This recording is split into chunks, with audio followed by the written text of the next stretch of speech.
On June 4th, 2010, Kyron was taken to school by his stepmother, Terri, who then stayed with him while he attended a science fair. Terri left the school at around 8:45 a.m. and she last remembered seeing Kyron walking down the hall to his first class. However, he was never seen in his first class, a math class, and was instead marked as absent that day. Lost, gone, disappeared. Of not knowing where he went or what happened to him. 9 years without hugging him. 9 years without his smiles or his laughs. 9 years without his love. After leaving the school at 8:45 a.m., she ran errands at two different Fred Meyer grocery stores until about 10:10 a.m. between then and 11:39 a.m. She was driving her daughter around town in an attempt to use the motion of the vehicle to soothe the toddler's earache. Then she went to a local gym and worked out until about 12:40 p.m. By 1:21 p.m. She had arrived home and posted photos of Kyron at the science fair on Facebook. Terri and her husband, Kaine, headed to the bus stop with their daughter, Kiara, at 3:30 p.m. to meet Kyron. The bus driver informed them that the kid had not boarded the bus after school, and that they should contact the school to inquire about his whereabouts. Terri did so, only to be informed by the school secretary that, as far as anybody knew, Kyron had not gone to school since early that morning, and he had thus been recorded absent. When the secretary realized the kid was missing, she contacted 911, and the largest manhunt in Oregon history started. Has been 11 years to the day since 7-year-old Kyron Horman disappeared from Skyline Elementary School in Portland. Kyron Richard Horman was born in Portland, Oregon, on September 9, 2002, to Desiree Young and Kaine Horman, an Intel engineer. Desiree and Kaine Horman divorced 8 months into her pregnancy with Kyron, citing irreconcilable disagreements. The two had split custody of Kyron until 2004. But when Desiree was diagnosed with renal failure that necessitated substantial medical care, Kaine took over full custody. Despite this, Desiree remained an active part of Kyron's upbringing. Terri Moulton, a substitute teacher from Roseburg, Oregon, married Kaine in 2007. When Kaine and Desiree were divorcing in 2001, Kaine was romantically engaged with Terri. Kaine and Terri married on Kauai in 2007. Terri gave birth to a daughter, Kiara, in December 2008. Kyron, meanwhile, was a student at Skyline Elementary School in Forest Park. The search for Kyron was broad, focusing particularly on a 2-mile radius near Skyline Elementary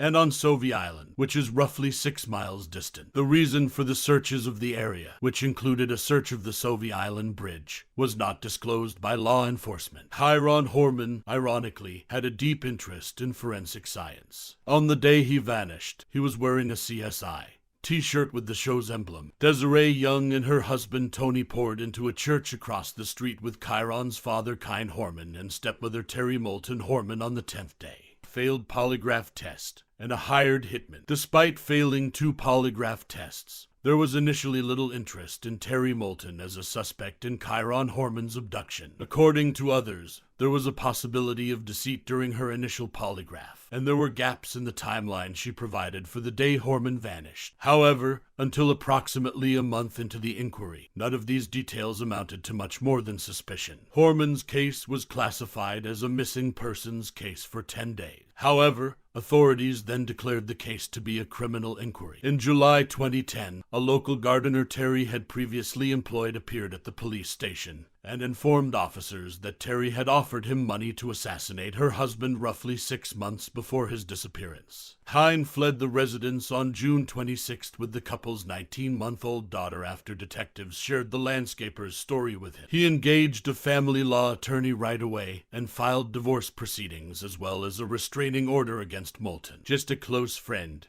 or partner in crime. DeDe Spitcher, a close friend of Terri Horman, has been questioned by detectives investigating 7-year-old Kyron's disappearance. Investigators learned Spitcher was doing gardening work not far from the Horman home in northwest Portland on the day Kyron disappeared. Spitcher reportedly left where she was working on the garden at 11:15 a.m. on June 4th. And returned around 1 p.m. The person who owns the house, who was cooperating with investigators, told them she called Spitcher on her cell phone, but she didn't answer. A person who was working with Spitcher, who was also cooperating with investigators, told them of trying to unsuccessfully find Spitcher. Both people have told investigators they have no idea where Spitcher was during that period. Desiree Young, Kyron's mother, filed a civil action against Terri on June 1st, 2012, alleging that she was responsible for Kyron's disappearance. Terri was accused of kidnapping Kyron on the day he vanished. According to the lawsuit, Terri was sued for $10 million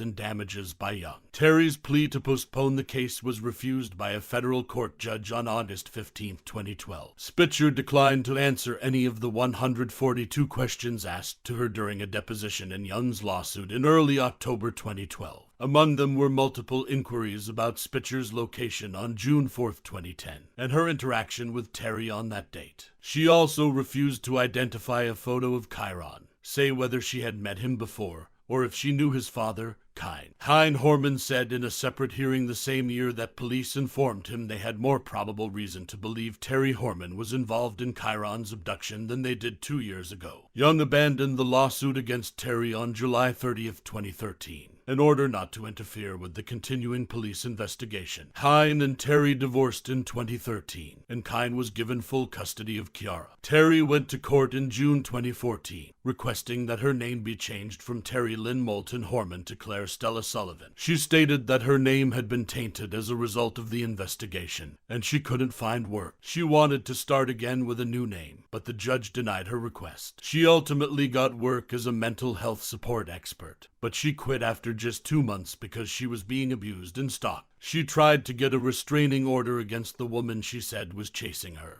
but a judge found no basis for her claim and denied the request. In a 2016 appearance on Dr. Phil, Terri Horman said, "I did not kill him. I did not kidnap him, and I just want him found." Is missing. He needs to be found. I love my son. I want him home more than anything.